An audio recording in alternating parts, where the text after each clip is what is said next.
अस्सलामुअलैकुम गाइस, उम्मीद है आप सब खैरियत से होंगे। अब मैं आप सबको अपना चैनल में वेलकम करता हूं।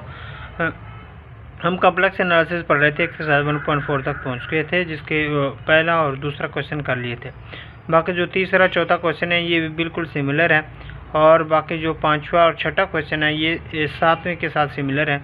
इसके अंदर सिर्फ इमेजिनरी पार्ट है, और सातवां जो क्वेश्चन है उसके साथ इमेजिनरी और कॉम्प्लेक्स पार्ट भी है, तो इसलिए मैंने कहा सातवां ही सॉल्व करवा दूं तो बाकी उसके सिमिलर हो जाएंगे। तो बढ़ते हैं अपने क्वेश्चंस की तरफ। ये हमारा क्वेश्चंस मैंने लिख लिया। अब सबसे पहले हम लोग क्या करते होते हैं, हम जी को सपोज करते हैं कि let G is equal to होता है -1 प्लस आयोटा की पावर 1/3। अब हम सबसे पहले इस जो पार्ट सॉल्व करते हैं इस पार्ट्स को लेते होते हैं। तो जी की वैल्यू हम लोग क्या कंसिडर कर लेते हैं कि -1 प्लस आयोटा, और n की जो वैल्यू होती है वो हमारे पास जो भी इसके डिवाइड फॉर्म में होती है वो n होती है, ठीक है। और k की जो वैल्यू होती है वो आप लोगों के पास n से छोटी होती है। तो n से 3 तक है तो 0 1 2 यानी 0 1 2 तक जाएगा, ठीक है। ये हमारे पास n की वैल्यू रहेगी। अब हमारे पास r की वैल्यू भी ज़रूरत होती है फार्मूले में। तो r की वैल्यू हमारे पास कहाँ से आएगी, जी के मॉड से आएगी। वो क्या आ जाएगा, 1 प्लस 1 का स्क्वायर हो जाएगा ना, इस तरह का हो जाएगा। तो ये हमारे पास क्या बन जाएगा, 2 का स्क्वायर रूट बन जाएगा, है ना। इसी तरह अब हमें एंगल की भी ज़रूरत होगा। तो एंगल निकालने के लिए मैंने बताया हुआ था कि थीटा इज इक्वल टू होता है tan इनवर्स y और x। y की वैल्यू हमारे पास 1 है। मैं सबसे पहले फर्स्ट क्वाड्रेंट में कंसिडर कर रहा हूँ, तो इस वजह से मैंने पॉजिटिव पुट कर दिए, तो ये π/4 बना।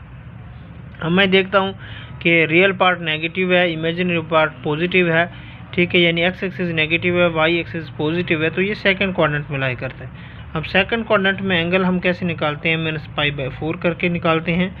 तो 4 4 3π/4 ये हमारे पास एंगल की वैल्यू बन जाती है, ठीक है। अब हमारे पास सारी चीज़ें, अब फार्मूला क्या था, WK इज इक्वल टू होता है r की power 1/n cos theta plus 2k/n plus iota sine theta 2k/n, ठीक है। ये हमारे पास टोटल जो फार्मूला था। अब वैल्यू मैंने सब्स्टिट्यूट करनी है। k की वैल्यू सबसे पहले मैं 0 लेता हूँ, ठीक है। तो 0 लूँगा। r की वैल्यू हमारे पास क्या होगी, r की वैल्यू हमारे पास 2 का स्क्वायर रूट है, ठीक है। तो होल पावर हमारे पास क्या हो जाएगी, 1/3, ठीक है। इसी तरह आप लोगों के पास cos थीटा में पुट कर ही जा रहा हूँ, तो वैल्यू पुट कर देंगे। थीटा की वैल्यूज हमारे पास क्या है, 3π/4।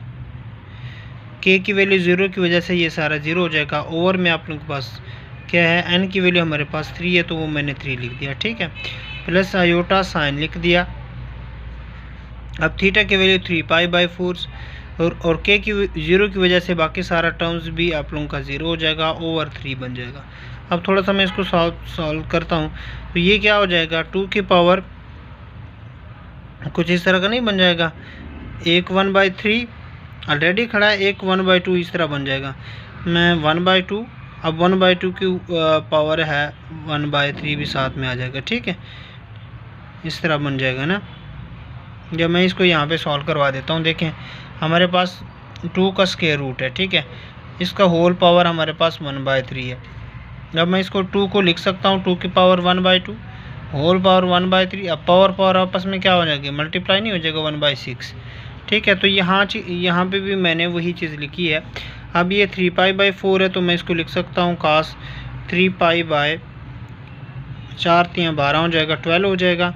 इसी तरह आयोटा साइन 3π/12 हो जाएगा, ठीक है। ये हमारे पास क्वेश्चन था इसका। अब इसको अगर मैं सॉल्व करूं तो ये मेरे पास क्या बन जाएगा, 2/6 बन जाएगा। अब इसको वैल्यू को अगर मैं कैलकुलेटर में पुट करता हूं तो मेरे पास क्या आता है, 1/2 स्क्वायर रूट के फॉर्म में आता है, ठीक है। बिल्कुल हम लोगों के पास इस तरह भी कर सकते हैं ना, π/4 पे हमारे पास 1/2 स्क्वायर रूट देता है। इसी तरह आयोटा भी साइन भी उसी पे वही देता है, 1/2 का स्क्वायर रूट, ठीक है। अब इस चीज़ को अगर मैं आगे भी मल्टीप्लाई कर दूँ तो कोई मेरे पास इस तरह का फंक्शन बनेगा। मैं दिखा देता हूँ आप लोगों के पास, एक सॉल्व कर लगा देता हूँ। तो 2 की पावर क्या है, 1/6 है। अब इसके साथ जब मल्टीप्लाई होगा तो ये क्या है आप लोगों के पास 2 के पावर क्या है ऊपर आएगा तो -1/2 बन जाएगा ना, स्क्वायर रूट है तो 1/2, ऊपर आएगा तो -1/2। दोनों की बेस सेम है तो आप लोगों के पास क्या आ जाएगा 1/6 -1/2। ठीक है, अब इसको मैं मज़ीद सॉल्व करता हूँ तो क्या आ जाएगा 2 की पावर हो जाएगी ना, 2 की पावर क्या हो जाएगी 6, यहाँ पे 1 आ जाएगा और यहाँ पे आप लोगों के पास क्या आ जाएगा 3। तो ये जब 3 हो जाएगा, अब इसको मैं सॉल्व करता हूँ तो क्या हो जाएगा 2 की पावर आप लोगों के पास -2/6 है ना, -2/6 होगा। अब मैं -2/6 को यहाँ पे मैं मज़ीद सॉल्व करता हूँ तो क्या हो जाएगा 2 की पावर 1/3 बन जाएगा, है ना। अब इसको मैं कैसे लिखूँगा, अब ये जो पावर है ये नीचे आ जाएगा पॉजिटिव बन जाएगा 1/3 बन जाएगा। अब इसको मैं अगर स्क्वायर रूट की फॉर्म में लिखना चाहूँ तो इस तरह नहीं लिख सकता। तो ये मैंने ये सारा फंक्शन कम्प्लेक्स इस चीज़ को अगर इसके साथ मल्टीप्लाई करें तो हमारे पास ये सारे प्रोसेस के बाद हमारे पास ये आंसर आता है। ठीक है, अब मैं जस्ट डायरेक्ट इसके अंदर वैल्यूज़ पुट कर देता हूँ तो इसका आंसर क्या आ जाएगा 3 स्क्वायर रूट। इसी तरह आप लोगों का ये फंक्शन इसके साथ मल्टीप्लाई होगा तो प्लस में 3 स्क्वायर रूट ही आ जाएगा। इसको हम लोग आयोटा की फॉर्म में लिख दिए। यहाँ पर हमारे पास ओमेगा नॉट की वैल्यू थी। ठीक है, अब के की वैल्यू मैं 1 लेता हूँ तो सिंपल सा बिल्कुल वही फार्मूले में पुट करता हूँ तो 2 की पावर क्या हो जाएगी 1/6 हो जाएगी। ठीक है, जो यहाँ तक करते आए थे ना तो यहाँ पे हमारे पास 2 की पावर 1/6 थी। मैं थोड़ा शॉर्ट करता हूँ ना, तो फिर कॉस की वैल्यूज़, अब थीटा की वैल्यूज़ वही 3π/4 और के की वैल्यू जब मैं इस फार्मूले के अंदर 1 पुट कर दूँगा तो 2π बन जाएगी, मैंने वही लिखी। ओवर एन की वैल्यूज़ हमारे पास 3 थी, वही लिखी। आयोटा साइन लिखा 3π/4 + 2π ओवर एन हमारे पास क्या है 3 है। तो अब मैं इसको थोड़ा शॉर्ट कर लेता हूँ 2 की पावर 1/6। अब क्या हो जाएगा 8 और 4 दूनी 8 बन जाता है, 8 11π/12। इसी तरह आयोटा साइन ये भी 11π/12 बन जाएगा। अब इसकी वैल्यूज़ मैं कैलकुलेटर पे देखता हूँ तो ये वैल्यूज़ मैंने कैलकुलेटर में पुट की, ये आंसर आया, और इस वैल्यू को भी कैलकुलेटर में पुट करने के बाद ये आंसर आया। अब 2 की पावर 1/6 भी कैलकुलेटर में पुट करके तो मेरे पास ये आंसर आ गया। अब इस चीज़ को मैं जनरल इसके साथ मल्टीप्लाई करता हूँ तो मेरे पास जो आंसर आता है वो क्या आता है -1.0842। अब इस चीज़ को मैंने इसके साथ मल्टीप्लाई करना है तो क्या आंसर आ रहा है 0.2905 आयोटा। ठीक है, ये हमारे पास ओमेगा 1 की वैल्यू थी। अब इसी तरह हम लोग के पास के लास्ट टर्म जो रहती है हमारे पास k = 2 वाला रहता है, तो वही जस्ट आप लोग पुट करता हूँ डायरेक्ट फार्मूले में। आप लोगों के पास 2 की वैल्यूज़ हमारे पास क्या हो जाएगी 2 की पावर 1/6 बन जाएगी। कॉस थीटा की वैल्यू वही 3π/4 प्लस आप लोग मैंने कर दिया।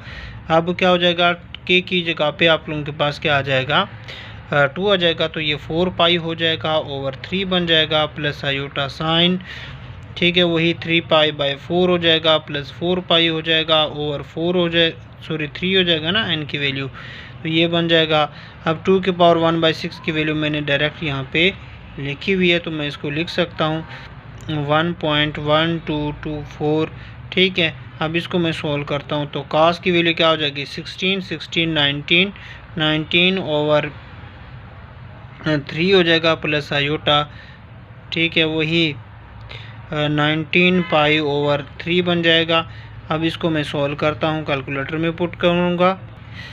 यहाँ तक हम कर चुके थे, अब मैंने इस 12 कर दिया ना, ये 412 बन जाता है, यहाँ पे थोड़ी मिस्टेक हो गई थी तो ये 12 हो गया।